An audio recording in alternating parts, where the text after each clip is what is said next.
Let's start by preheating the oven to 350 degrees Fahrenheit, 175 degrees Celsius. While it's warming up, line a muffin tin with paper liners or go ahead and grease the cups. Next, in a mixing bowl, combine 1.5 cups of all-purpose flour, 1 teaspoon of baking powder, 1 teaspoon of baking soda, and a pinch of salt. Whisk these dry ingredients together until they're well combined, setting the stage for some truly delicious muffins. Now, in another bowl, mash 3 ripe bananas with a fork until they're smooth. The riper the bananas, the sweeter and more flavorful your muffins will be.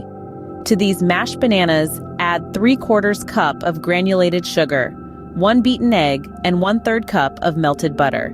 Stir it all together until everything is well combined. Here comes the fun part. Pour the wet ingredients into the bowl with the dry ingredients. Gently fold the two together until just combined.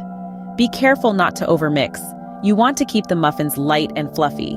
Once your batter is ready, divide it evenly among the prepared muffin cups, filling each about 2/3 full. Place the muffin tin in your preheated oven and bake for 18 to 20 minutes. You'll know they're done when a toothpick inserted into the center of a muffin comes out clean. When they're finished baking, remove the muffins from the oven and let them cool in the tin for a few minutes. Then transfer them to a wire rack to cool completely.